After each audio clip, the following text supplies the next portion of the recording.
Hello दोस्तों, सूर्यपुत्र कर्ण महाभारत में श्रेष्ठ योद्धाओं में से एक थे। कर्ण को उनके पूरे जीवन काल में कई श्रापों का सामना करना पड़ा था। आज हम जानेंगे कि कर्ण को कितने श्राप मिले थे और किसने दिए थे।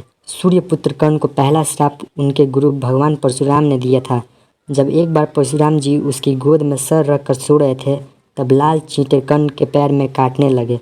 अब कर्ण क्या करता, वह अलग दुविधा में फंस गया। अगर वह उठता तो उसके गुरु की नींद खराब होती, उन्हें कष्ट होता, पर वह बैठा रहता तो उसको कष्ट होता। उसने गुरु के कष्ट को प्राथमिकता दी।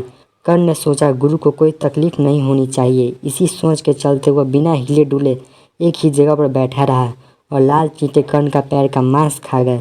जब परशुराम जी अपनी नींद से उठे तो उन्होंने देखा कि कर्ण बिना हिले डुले इतना कष्ट सहता रहा।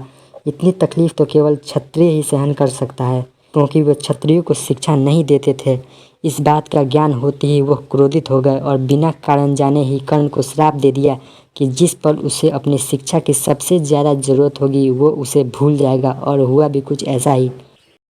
कर्ण को दूसरा श्राप एक ब्राह्मण ने दिया था। एक बार कर्ण जब अंगराज बनने के बाद शिकार करने गए थे और उनसे गलती से एक बछड़े का शिकार हो गया जो ब्राह्मण की गाय का था, तो ब्राह्मण देवता का क्रोधित होना तय था। भूल तो कर्ण से हो गई थी और उसे पश्चाताप भी था और माफ़ी भी मांगी, लेकिन ब्राह्मण देवता ने क्रोधित होकर कर्ण को श्राप दे दिया कि जिस प्रकार एक बछड़ा अपनी माँ से अलग हुआ है, ठीक उसी प्रकार तुम भी इस बछड़े की भांति अपनी मृत्यु के समय असहाय पड़े रहोगे। कर्ण को तीसरा श्राप धरती माता ने दिया था। लोक कथाओं के अनुसार एक बार कर्ण कहीं जा रहा था, तब रास्ते में उसे एक कन्या मिली जो अपने घड़े से घी बिखर जाने के कारण रो रही थी। जब कर्ण ने उसके रोने का कारण जानना चाहा तो उसने बताया कि उसे भय है कि उसकी सौतेली माँ उसकी इस असावधानी पर रुष्ट होंगी। कृपालु कर्ण ने तब उससे कहा कि वह उसे नया घी ला कर देंगे। तब कन्या ने आग्रह किया कि उसे वही मिट्टी से मिला हुआ घी ही चाहिए और उसने नया घी लेने से मना कर दिया। तब कन्या पे दया करते हुए कर्ण ने घी युक्त मिट्टी को अपने मुट्ठी में लिया और निचोड़ने लगा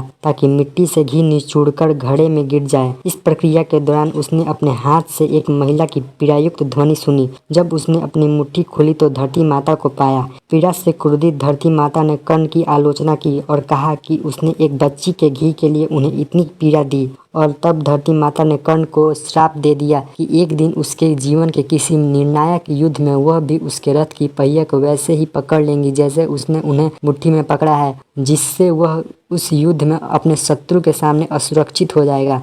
और अंत में अर्जुन और कर्ण का आखिरी और निर्णायक युद्ध चल रहा था। तब धरती माता ने कर्ण के रथ के पहिए को जकड़ लिया और भगवान परशुराम के श्राप के अनुसार वो ब्रह्मास्त्र का ज्ञान भूल गए और ब्राह्मण के श्राप के अनुसार वो अपनी मृत्यु के समय असहाय पड़े रहे। और अंत में अर्जुन ने भगवान श्री कृष्ण के कहने पर अंजलि का अस्त्र का प्रयोग कर कर्ण का वध कर दिया।